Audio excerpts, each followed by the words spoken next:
व्यंग्य रचना का शीर्षक है काशी में डमरू।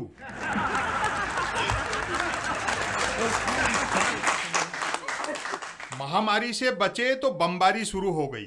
दुनिया आग की लपटों में घिरी है। आग बुझाने वाली बाल्टियां रेत के रंग की बारूद से लबालब हैं और दमकलों में पानी की जगह पेट्रोल भरा है। यूक्रेन ने विश्व गुरु से मदद मांगी।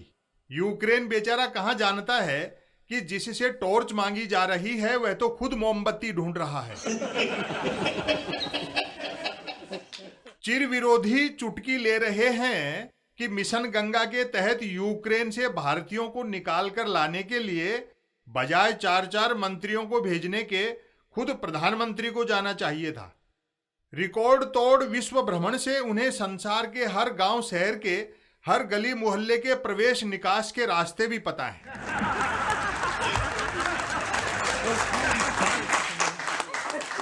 ध्यान के लिए गुफा के इस्तेमाल का अनुभव बंकरों से नागरिक निकालने के काम आता। विपक्ष को शिकायत है कि भारतीय विद्यार्थी यूक्रेनी बंकरों में जीवन मरण से उलझे हैं और भारतीय प्रधानमंत्री 5 राज्यों के चुनाव प्रचार में व्यस्त हैं। शिकायतियों को प्रधानमंत्री की प्राथमिकता समझनी चाहिए। वह यहां घरों से वोटर पहले निकालें कि वहां बंकरों से विद्यार्थी। सिंहासन ही नहीं बचे तो राजा के लिए दुनिया किस काम की। यूपी विधानसभा चुनाव के मद्देनजर प्रधानमंत्री 3 दिन तक काशी में डटे रहे। न सिर्फ रैली जुलूस रोड शो किए बल्कि दूसरी बार डमरू भी बजाया। दूसरी बार डमरू बजाया? हाँ, डमरू दूसरी बार बजाया। पहली बार तो नोटबंदी करके इकोनॉमी का बजा चुके हैं।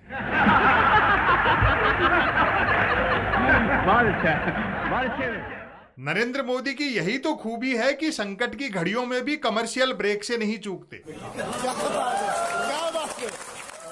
4 मंत्रियों की जगह अकेले प्रधानमंत्री मिशन गंगा में लग जाते तो काशी में डमरू कौन बजाता? और यदि 4 मंत्री बजाते तो क्या डमरू वैसा बजता जैसा प्रधानमंत्री ने बजाया?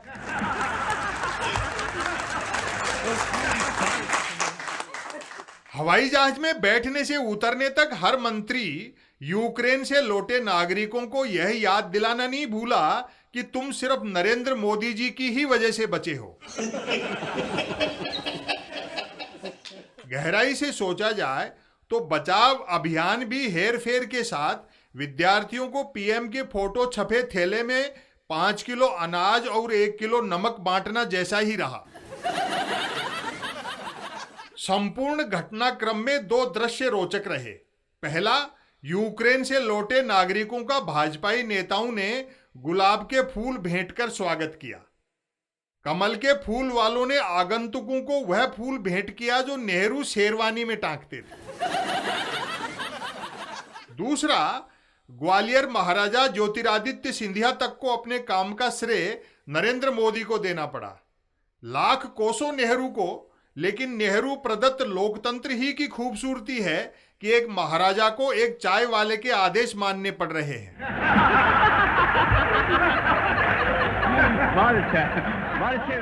यूक्रेन में फंसे विद्यार्थियों के साथ सहानुभूति, सहायता और सरकार को उत्तरदायी ठहराने के बजाय आईटी सेल वाले इस दोषारोपण में जुटे हैं कि ये यूक्रेन गए ही क्यों। वाह, क्या कुतर्क है। मेरे ख्याल से संकट के समय मोदी सरकार से मदद मांगने पर भारतीय नागरिकों को यह सुनने के लिए भी तैयार रहना चाहिए कि आप जन्मे ही क्यों।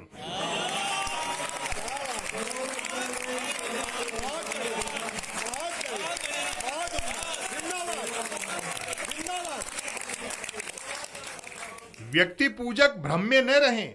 समय सबका इतिहास लिखेगा, वह पुतिन का रसिया हो या हिंदुस्तानी रंग रसिया।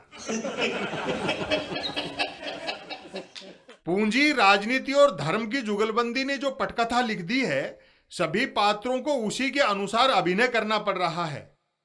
निराश न हो, हर पटकथा की एक काल अवधि होती है। गब्बर सिंह शुरू में ही निपट जाता तो शोले फिल्म 3.25 घंटे थोड़ी चलती। बहुत अच्छा।